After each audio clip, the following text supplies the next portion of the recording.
آپ کا میزبان ایڈوکیٹ چودھری رحمان۔ آج ہم جس مسئلے پہ بات کریں گے، مسئلہ تو اس کو نہیں کہا جا سکتا، لیکن یہ ایک بٹر ریئلٹی، ایک تلخ حقیقت ہے کہ جو ہمارے نئے وکیل صاحبات ہوتے ہیں اس کے مسئلے مسائل کیا ہیں۔ یہ دیکھا جاتا ہے کہ جیسے ہی لاء کی ڈگری کمپلیٹ ہوتی ہے، اس کے بعد لاء گیٹ کے رزلٹ آنے کے بعد کسی بھی سینئر ایڈوکیٹ صاحب کے پاس، جن کا ایکسپیرینس 10 سال ہائی کورٹ کا ہو، 6 ماہ انٹرنشپ کرنے کے بعد جو نئے وکیل صاحب ہیں وہ انرولڈ ہو جاتے ہیں پنجاب بار میں۔ اس کے بعد اپنی جو لوکل بار ہوتی ہے اس میں وہ انرولڈ ہوتے ہیں، اور اس کے بعد صبح وہ بلیک پینٹ، بلیک کوٹ، وائٹ شرٹ، بلیک ٹائی اور ساتھ خوبصورت سی ٹائی پن لگا کر جب وہ اپنے کنوینس پہ، بائک، گاڑی پہ یا لوکل کنوینس پہ کورٹ پہ جاتے ہیں تو یہ گمان کیا جاتا ہے کہ یہ اب خاندان کا، علاقے کا سب سے بڑا کماؤ پوت ہوگا، لیکن حقائق اس کے بالکل برعکس ہیں۔ سارا دن ہم یہ دیکھتے ہیں کہ جو نئے وکلا ہیں وہ اپنی سٹرگل کی جنگ کرتے ہیں اور سٹرگل کی جنگ لڑ رہے ہیں، اپنی بقا کی جنگ لڑ رہے ہیں، لیکن مجھے ان پہ فخر ہے۔ اس کی وجہ یہ ہے کہ اگر وہ یہ جنگ 5 سال لڑ لیتے ہیں اور سروائیو کر لیتے ہیں تو جو سوسائٹی، جو خاندان والے ان سے گمان کر رہے ہیں وہ ان سے زیادہ ہی کر کے دکھا سکتے ہیں۔ لیکن شرط ایک ہے کہ آپ میں کنسسٹنسی ہونی چاہیے۔ آپ یہ نہیں کہ آپ نے چند دن کیا اس کے بعد آپ نے جاب سرچ کر دی، اپنا پروفیشن چینج کر دیا، یہ بالکل نہیں ہونا چاہیے۔ وکیل صاحبان آتے ہیں، ان کے بہت سارے ایشوز ہیں، میں کیٹاگوریکلی 1 بائی 1 آپ سے شیئر کرنے کی کوشش کروں گا۔ جیسے ہی یونیفارم پہنا جاتا ہے تو سب سے پہلے وکیل صاحب کی جو غلطی ہوتی ہے، جو نئے ہمارے جونیئر وکیل صاحب آتے ہیں، کہ وہ اسی دن اپنے آپ کو اٹارنی ایٹ لاء سمجھنا شروع ہو جاتے ہیں۔ میں آپ کو ایک بات کلیئر بتا دوں، جب تک آپ کسی اچھے چیمبر سے، کسی اچھے استاد کے ساتھ ایک اسپیسیفک ٹائم نہیں گزارتے، ان کے ساتھ وابستہ نہیں ہوتے، یہ نہیں دیتے فائلنگ کیسے ہوتی ہے، ایڈجسٹمنٹ کیسے لی جاتی ہے، کیس کو پرسو کیسے کیا جاتا ہے، ٹیسٹیمونی شہادت کیسے ریکارڈ کروائی جاتی ہے، 161 کی سٹیٹمنٹ کیا ہے، 164 کی سٹیٹمنٹ کیا ہے، آپ نے کراس کیسے کرنا ہے، آپ نے ایگزامینیشن چیف کیسے ریکارڈ کروانا ہے، سول لیٹیگیشن جو ہے اس کے بنیادی پیرامیٹرز کیا ہیں، کرمنل لیٹیگیشن جو ہے اس کے بنیادی پیرامیٹرز کیا ہیں۔ اس کے علاوہ قانون شہادت پہ آپ کی گرپ نہیں ہوتی۔ یہ دونوں، قانون شہادت کی بات میں اسپیشلی کر رہا ہوں کیونکہ قانون شہادت نئے وکلا جتنے بھی ہیں، سب سے زیادہ پرانے اور نئے دونوں کی طرف سے جو زیادہ نگلیکٹ کیا جاتا ہے وہ قانون شہادت ہے، جس کو لا آف ایویڈنس بھی کہتے تھے، لیکن اب چونکہ 1984 میں یہ قانون شہادت بن گیا ہے تو اس کا کیا ہے، اس کے بنیادی پیرامیٹر کیا ہیں، اور سول لیٹیگیشن میں کون کون سے اس کے آرٹیکلز ہیں جن کو بروئے کار لا کر اپنے کلائنٹ کو ریلیف لے کے دینا ہے، اور کرمنل لیٹیگیشن میں کون کون سے ایسے اس کے آرٹیکلز ہیں جن کو بروئے کار لا کے ہم نے اپنے کلائنٹ کو ریلیف لے کے دینا ہے۔ یہ چیزیں آپ کو سینئر سکھائے گا۔ آپ بکس آپ کو دیکھتی ہیں، دیکھیں جو بیئر ریڈنگ ہم اگر کسی بھی میجر ایکٹ کی پڑھیں، وہ اتنی کمپلیکیٹڈ ہے کہ اس کو اگر آپ گوگل سے یا آرٹیفیشل انٹیلیجنس سے ٹرانسلیٹ بھی کر لیتے ہیں تو تب بھی آپ اس کی تہ تک نہیں پہنچ سکتے۔ آپ کمنٹری بھی پڑھ لیتے ہیں، میجر ایکٹ آپ نے رکھا، آپ نے کمنٹری بھی پڑھ لی، تب بھی جو چیز آپ کو آپ کا استاد سکھائے گا وہ آپ کو کتابیں نہیں سکھا سکتی۔ کتابیں آپ کو بیسک رولز، پروسیجر یہ اڈاپٹ کرنا سکھا سکتی ہیں، لیکن جو گراؤنڈ ریئلٹیز ہیں وہ آپ استاد کے پیچھے چل کر ہی سیکھ سکتے ہیں۔ تو نئے وکلا کے لیے میری ہمبل سبمیشن ہے، یہ مشورہ ہے کہ وہ یہ یاد رکھیں کہ کم سے کم 3 سال انہوں نے اپنے استاد کے ساتھ گزارنے ہیں، اور استاد کون ہونا چاہیے یہ آپ نے انٹرنشپ پہلے کرنے سے پہلے طے کرنا ہے۔ یہ نہیں کہ آج آپ 2 ماہ ادھر ہیں، 2 ماہ اگلے کسی چیمبر میں چلے گئے، 3 ماہ کسی اور چیمبر میں چلے گئے، بالکل ایسا نہیں ہونا چاہیے۔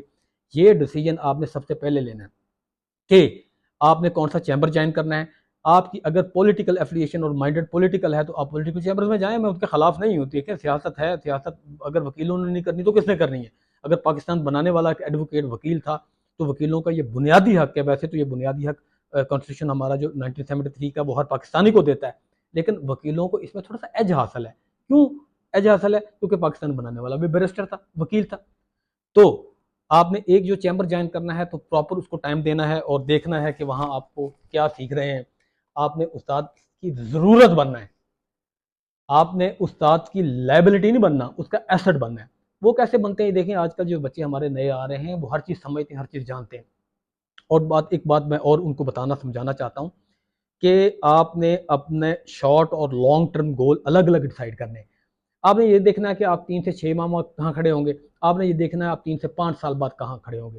میں آپ کو یقین دلاتا ہوں اگر آپ 5 سال اچھے کنسسٹنسی سے اسی فیلڈ میں گزارتے ہیں تو جو شروع میں نے بتایا تھا کہ خاندان والے، سوسائٹی والے گمان کرتے ہیں یہ بہت بڑا کماؤ پوت ہے، تو ان کا یہ گمان یقین اور حقیقت میں بدل جائے گا، اور اس کو بدل صرف آپ سکتے ہیں۔ اس کو دیکھیں، یہ آسمانی مدد نہیں آتی، گھوڑا باندھ کے نماز کا حکم ہے۔ دعا کریں آپ، لیکن دوا بھی ضروری ہے۔ آپ کی محنت جو ہے یہی آپ کو آگے لے کے جائے گی۔ اور میں اپنے جتنے بھی ایسوسیٹس ہیں، جتنے بھی جونیئرز ہیں، ان کو فزیکلی جب بھی میں کسی سیمینار میں یا جب بھی کبھی گیٹ ٹوگیدر ہوتا ہے تو تب بھی ان کو میں یہی بات سمجھاتا ہوں کہ آپ نے اپنے اندر کنسسٹنسی لے کے آنی ہے۔ آپ کے اندر جب تک تواتر نہیں ہوگا تب تک آپ کبھی بھی اس فیلڈ میں کامیاب نہیں ہو سکتے۔ اور ایک بات اور، یہ ہمیں جب ہم نئے نئے اس فیلڈ میں آتے ہیں تو نئے جتنے بھی جونیئرز ہیں ان کو بتایا جاتا ہے کہ it is lord profession, Lords کا پروفیشن ہے، لارڈز کا پروفیشن ہے۔ میں آپ کو یہ بات ایک اور بتا دوں، ابھی بھی یہ کوئی لارڈ شارڈ کا پروفیشن نہیں ہے۔ یہ دیکھیں، یہ لارڈز کا پروفیشن والا جو تھیوری ہے، یہ آئی کہاں سے؟ یہ یو کے سے آئی ہے۔ تو اگر آپ یو کے کا بھی پیروزل کرتے ہیں، کریٹیکل انالسس اور کتھارسس کرتے ہیں، تو لارڈز کا بیٹا ہی لارڈز بنتا ہے، کوئی تیسرا بندہ اڑ کے لارڈز نہیں بن سکتا۔ تو آپ نے یہ بات گمان میں رکھنی ہے کہ یہ لارڈز کا پروفیشن ہوگا، لیکن چند لوگوں کے لیے۔ اگر ہم یو کے لیتے ہیں تو لارڈز کا بچہ لارڈ، اور وہاں بھی ایک اسپیسیفک گھرانے ہیں جو لارڈز ہیں، وہ شروع سے لارڈ ہیں۔ 1214 سے، جب 1215 یا 14 سے جب میگنا کارٹا آیا تب سے لارڈ چل رہے آ رہے ہیں، اور آگے قیامت تک یا جب تک اللہ بہتر جانتا ہے وہ لارڈز گنیں گے۔ اب چونکہ ہم پاکستان میں رہتے ہیں، پاکستان میں بیٹھ کے یو کے پیرامیٹرز کو اڈاپٹ کرنا اور ان کی مثال دینا، یہ احمقوں کی جنت میں رہنے کے مترادف ہے۔ یہاں بھی لارڈز ہیں جو دوسری یا تیسری، سیکنڈ یا تھرڈ جنریشن ایڈوکیٹس ہیں، وکلا صاحبان ہیں ہمارے سینئر، ہم ان سے بہت کچھ سیکھتے ہیں، صبح شام سیکھتے ہیں۔ ان کے جو بچے ہیں وہ واقعی لارڈز ہوں گے۔ لیکن اگر آپ نے جو فرسٹ جنریشن لائر ہیں، اگر آپ نے ایڈوکیٹ بننا ہے تو آپ کو محنت کرنی پڑے گی، اور وہ محنت 10 20 25 30 سال ہو سکتی ہے۔ آپ کے سر کے بال سارے سفید ہو سکتے ہیں، آپ کی باڈی کے بال سارے سفید ہو سکتے ہیں۔ سر کے بالوں کو تو آپ کرل لگا لیں، لیکن لگا بھی سکتے ہیں، لیکن باڈی کے بھی اور وہاں کے پارٹس کے بال سفید ہو جائیں گے لارڈ بنتے بنتے، کہ آپ کسی کو دکھا بھی نہیں پائیں گے۔ اس لیے اس تھیوری سے بالکل نکل جائیں کہ لارڈز کا پروفیشن ہے۔ آپ کو اپنا کوٹ، اپنی جوتی، اپنی ٹائی گھسانی پڑے گی اس فیلڈ میں، ایڑیاں رگڑنی پڑیں گی، اس کے بعد یہ پروفیشن آپ کو ریوارڈ دے گا۔ یہ پروفیشن آپ کو ریوارڈ دے گا، لیکن سب سے پہلے اپنے اندر قابلیت پیدا کریں۔ اور قابلیت کیسے پیدا کرنی ہے اپنے اندر، یہ ذہن میں رکھیں، یہ مجھ سے بہتر آپ جانتے ہیں۔ جو نئی جنریشن کے وکلا ہیں وہ ہم سے بہت آگے ہیں۔ یہ جس کو جنریشن ایکس کہتے ہیں، جنریشن زیڈ کہتے ہیں، وہ بہت دیکھیں، ان کو آرٹیفیشیل انٹیلیجنس کا یوز آتا ہے، ان کو اسمارٹ فون کا یوز آتا ہے، ان کے ریسرچ میتھڈ جو ہمارے تھے کتابیں لے کے، وہ نہیں ہیں۔